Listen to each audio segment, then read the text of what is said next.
At exactly 600 a.m., 340 homes in Pinecrest Ridge turned their faucets and got nothing. No gurgle, no spit, just air.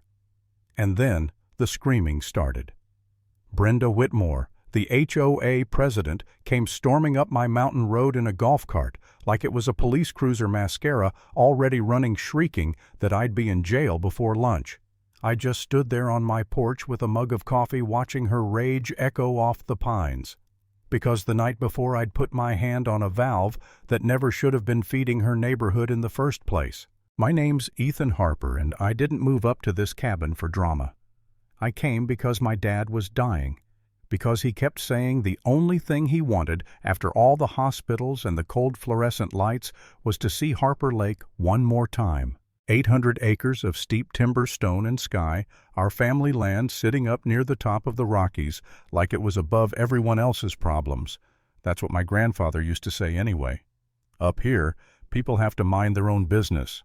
The mountain makes sure of it. Turns out he'd never met Brenda Whitmore. The first time I saw her, she rolled up in that golf cart wearing a pale blue blazer and pearl earrings like she'd dressed for a courtroom, not a dirt road. She didn't knock, didn't smile.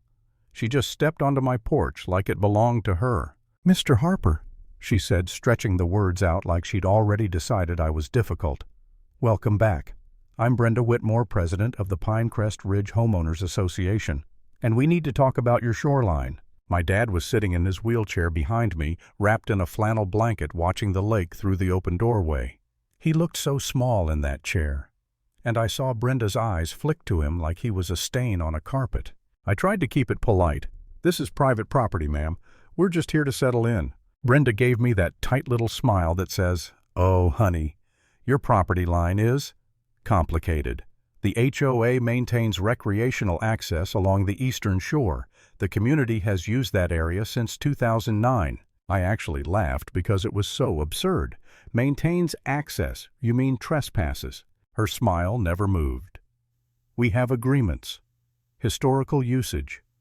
Your father signed." My father didn't sign anything I cut in, and my voice came out sharper than I meant. Dad's eyes met mine, tired, embarrassed, like he hated being the reason for any of this. Brenda leaned closer, lowering her voice like she was doing me a favor. "Altitude can affect memory in older residents. Sometimes they misunderstand what they signed." My hands curled into fists before I even realized it. "Get off my porch." She stepped back perfectly composed, like she'd expected that, like she wanted it. "I'll be in touch. And Mr. Harper." The community doesn't respond well to obstruction. The next morning she proved it. I woke up to the sound of voices carrying over the lake, and when I stepped outside I saw a line of people down on the eastern shore folding chairs, coolers, fishing rods, kids running around like it was a public beach. Brenda stood in the center, arms crossed like a queen holding court. My dad wanted to go down there. Of course he did. It was his lake, his life. So I pushed his wheelchair toward the water, slow and careful, and the second we reached the old wooden dock my dad built in the 70s, Brenda's head snapped toward us like a hawk spotting prey. "Sir," she called loud enough for everyone to hear, "you can't be here." Dad's jaw tightened. "I built that dock." Brenda's voice turned sugary. "It's considered a community amenity now. If you'd like to use it, you can submit a request to the board. Processing time is 60 days, plus a background check." A background check. For my father, on his own land. People around her chuckled nervously, like they didn't know if they were allowed to laugh. That's the part nobody talks about with a Karen. She doesn't just bully you, she recruits an audience. Dad's hand trembled on the armrest. "I'm not asking permission." Brenda's eyes hardened. "Then you're trespassing under association guidelines." That word trespassing hit like a slap. My dad didn't even have the strength to stand up and argue, and Brenda knew it. I saw it in the way she tilted her head like she was enjoying the imbalance. That night I made calls. County Records Office, Water District, Code Enforcement. Anyone who'd answer. And every time I got close to the truth, voices got weird too, careful, too quiet, like they were standing next to someone who mattered. One woman at the county office finally sighed and said, "Mr. Harper, they've been up here a long time. The Whitmores have friends." Friends. That's the polite word for it. Then the letter came. An official-looking notice stamped, signed, claiming my cabin violated multiple community standards. fines totaling $18,000, a requirement to submit structural plans to the HOA within 14 days, or face demolition proceedings. Demolition, for a cabin that existed before Pinecrest Ridge even had streetlights. I stared at that paper until my vision blurred, and for the first time since we'd arrived, something ugly crawled into my mind. Maybe I should just sell. Maybe I should take Dad down the mountain and let the neighborhood have their stupid shoreline. Maybe. I was the problem. I hated myself for thinking it, but I was exhausted. Caring for Dad, juggling paperwork, arguing with a woman who treated cruelty like a hobby. At some point you start wondering if peace is worth more than pride. And then my daughter called. Mia, I answered, already tense. Her voice was shaking. Dad, you need to come home, right now. I drove back like my stomach was dragging me by a rope, and when I rounded the last bend, I saw Mia standing by the lake crying, her phone held up in both hands. And right there, near the edge of the water, my dad's wheelchair was tilted in the mud, his blanket soaked his clothes, wet his skin pale from cold. I jumped out and ran, slipping on wet ground, my heart hammering. Dad. He couldn't even look at me at first. His lips were trembling. He kept trying to say something and it came out broken.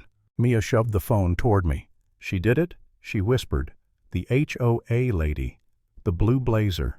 She told Grandpa he was trespassing, and when he said no, she pushed him.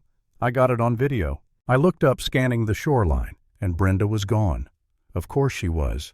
She didn't want witnesses for the act itself. She wanted witnesses for the humiliation. Dad finally met my eyes, and I saw pure shame there. I couldn't stop it. Something inside me went still. This wasn't about a dock. It wasn't about bylaws or paint colors or fees. This was a woman using an organization, using a whole neighborhood to erase my father in front of his own family. I carried Dad inside, got him warm, got Mia calm. And then I opened the locked cabinet Dad kept in the back room. Inside were folders stacked like bricks. Surveys, old deeds maps, water rights documents, correspondence going back decades. Dad hadn't been paranoid. He'd been preparing. And buried in those pages was the one truth Brenda never wanted anyone to see.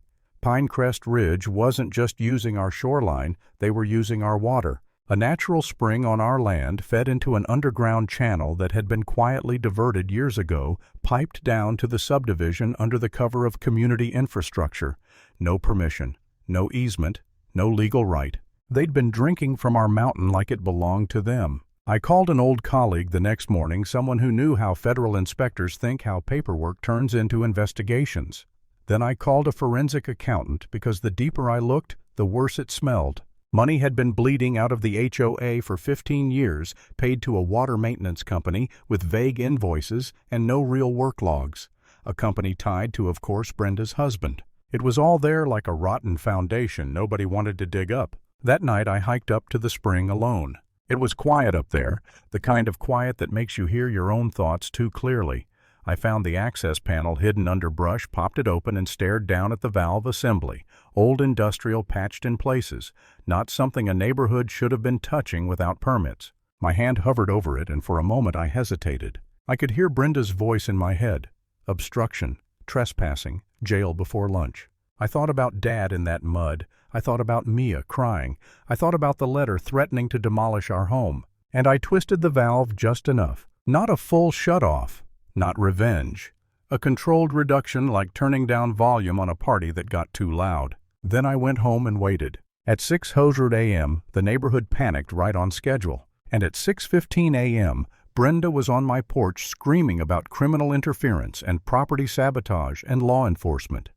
Behind her, residents were gathering, angry, confused, clutching empty water bottles like they were evidence. I let her burn herself out for a second. Then I said calmly, "You know what's wild, Brenda? You're acting like I took something from you, when you've been taking from my family for 15 years. Her eyes narrowed.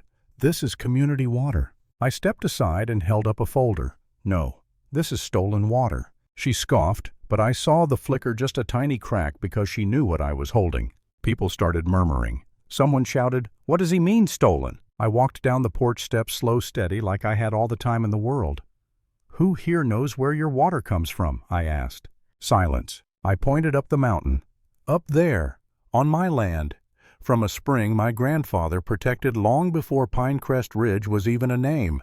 Brenda snapped. He's lying. I opened my laptop on a folding table and hit play. Mia's video filled the screen. Brenda's blue blazer, her rigid posture, her voice sharp as ice. And then the moment she shoved my dad's wheelchair toward the water. The crowd's breath sucked in like one big organism. Brenda's face went white. I didn't stop. I pulled up the documents, maps, rights filings, survey overlays. Then the invoices, 15 years of payments, millions of dollars, all routed through a company tied to her household. You charge these people for maintenance, I said loud enough for everyone, and you did it while siphoning water you had no right to touch. Brenda's mouth opened, but nothing came out at first. Then she recovered like a snake finding its fangs. This is harassment. You're manipulating them. I'll have you arrested. Right on cue, a low rumble came from the road. 2 SUVs climbed the mountain, followed by a white utility truck. Doors opened.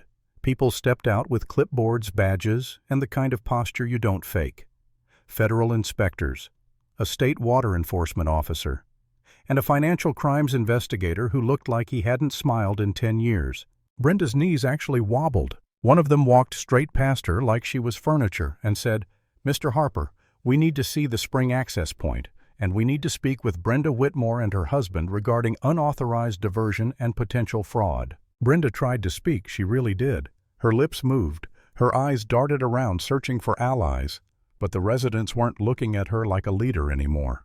They were looking at her like a thief. And as the investigators started asking questions, as neighbors started pulling out their own emails and receipts, as Brenda's perfect little world cracked in front of her, she finally understood something she'd never believed could happen on her mountain. She wasn't in control anymore. I didn't cheer. I didn't smile.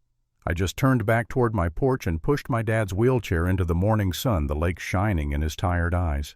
And behind us, Brenda Whitmore's voice faded into the wind. Lesson power isn't what you grab, it's what you refuse to surrender when someone tries to take your family's dignity.